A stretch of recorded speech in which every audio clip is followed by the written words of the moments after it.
韓国では早くで明日から、ほぼかつての日常が戻ってくるんですか、これ。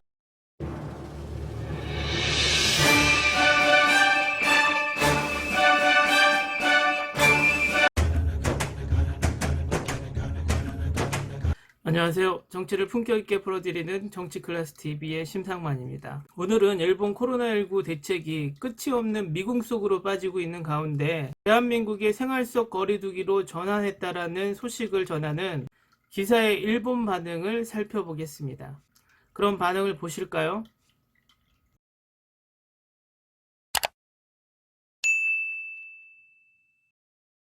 일본의 기사 내용입니다. 한국 정부는 3일 신종 코로나 집단 감염이 발생할 수 있는 시설의 운영 제한을 6일에 해제한다고 발표했다. 한국의 신규 감염자 수는 감소하고 있으며 일상생활의 제한도 느슨하게 하고 손 씻기 철저, 마스크 착용 등의 습관을 유지하는 것으로 방역을 목표로 한다.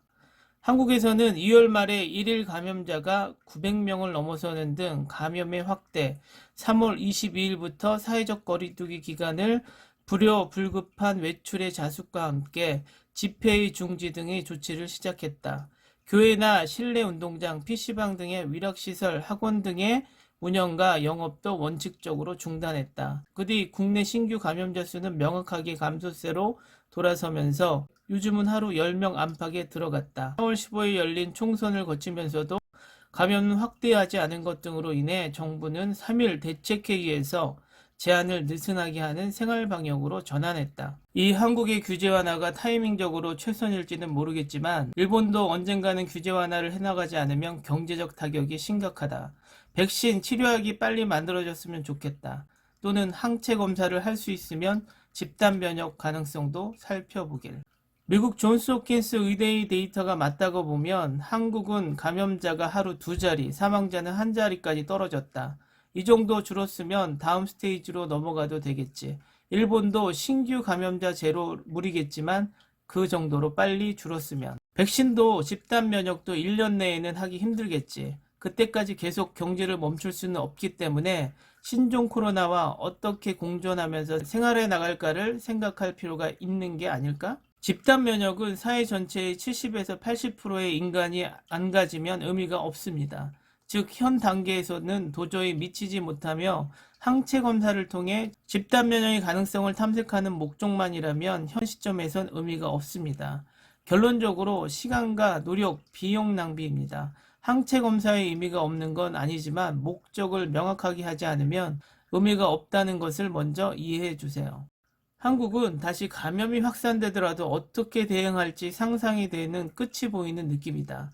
일본은 무엇을 목표로 하고 있는지 전혀 모르겠고 감염자가 감소해도 어떻게 대응할지 상상이 안 되고 끝이 전혀 보이지 않는다는 느낌이 있어. 한국의 신규 감염자 수가 한 자릿수라 감염 경로를 거의 알고 있는 상태. 일본도 어떻게든 거기까지 안 가면 같은 정책은 무리겠죠. 지금도 빠듯해서 병원이 금방 넘쳐난다. 일본의 경우는 마스크도 소독액도 각종 자원은 부족. 무엇보다 검사, 격리, 수용 능력도 부족해 비교할 순 없다. 한국은 앱을 이용한 감염자의 2주간의 행동조사나 철저한 검사를 통해 감염자를 거의 격리시켰으니까 일본에서는 어느 것도 불충분하게 확실히 비교는 못하죠. 감염 경로 불명의 감염자가 줄어드는 것과 병원 격리시설의 수용체제가 갖춰질 때까지 일본은 무리지. 6건, 억건에 3일 쓰고 마스크 배포하는데 5일 정도 쓰고 10만엔 할지 30만엔 할지 반달을 고민하다가 고트 트러블 캠페인으로 10일 정도 쓰고 대책을 위해 확보한 한 달이 그렇게 흘러갔으니까요. 필요는 없지만 아베 마스크는 아직도 도착 안 함. 감염수는 미국 유럽보단 낮지만 정부의 늑장 대응, 일부 국민의 위기감이 없음은 최하위 쪽이라고 본다. 코로나 같은 게 다시 벌어졌을 때 이번 경험을 살릴 수 있을까? 열심히 하는 정치가도 있다고는 하지만 이번에 일본은 좀 너무해서 실망이야. 정부가 제대로 못한 결과. 의료체제가 어느 정도 갖춰질 때까지 조금 더 참는 게 좋다고 생각합니다. 퇴원자가 감염자보다 많을 때까지 한동안 계속되는 상황이 아니면 해제는 무리야. 한국은 지금 감염자 한 자릿수고 많아야 10여 명 정도니까 가능한 거지. 일본과는 상황이 틀려. 거기다 자숙이라고 해도 재택근무로 일하고 음식점도 배달로 먹고 다들 생각해서 하고 있는 거지. 완전한 자숙은 아님.